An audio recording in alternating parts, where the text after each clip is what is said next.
meditacionesdiarias.com. Welcome to our devotional for May 29, 2023. This is Xiomara Perdomo speaking from Queens, New York. Today's devotional is titled Internal Problems. Nehemiah chapter 5 verse 9 reads, "Then I said, what you are doing is not good. Should you not walk in the fear of our God because of the reproach of the nations our enemies?" Nehemiah suffered an incredible amount of external opposition. The struggle was so intense that the workers only removed their clothing to bathe. He also met with internal opposition. While some were building the wall and did not have time to take care of their own needs, others did their best to get rich off of the workers.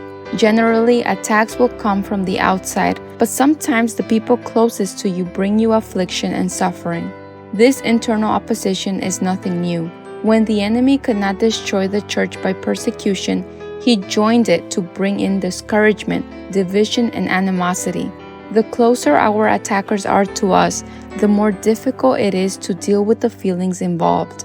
The most painful wounds are the ones inflicted by the people closest to our heart. Some of the Israelites' governors and priests were taking advantage of the people.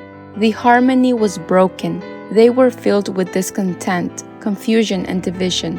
The workers on the wall did not have time to tend to their crops, and they had to ask for seed from usurers who charged unreasonable interest rates. They had to put up their possessions as security to buy food, and they even had to give their children away as slaves to pay off part of their debts, even though that was forbidden in Israel. Have you suffered from injustice? Heaven is very near to those who suffer for righteousness' sake.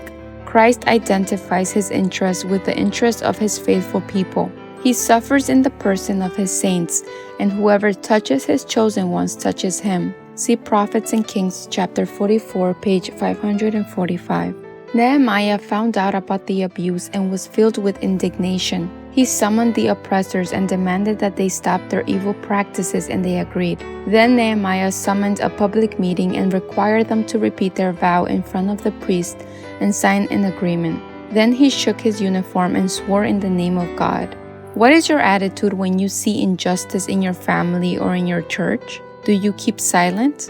We need modern Nehemiahs who will not tolerate hypocrisy nor dishonor the church, who will not compromise with injustice, who will not be afraid, who will stand on the side of justice, though the heavens may fall. Do what is right and glorify God. Amen.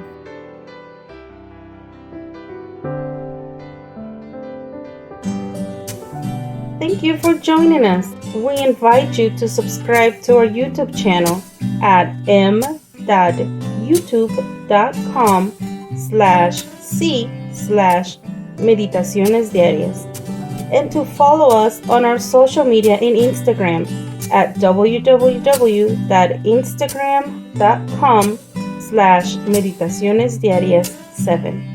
May God bless you and your family.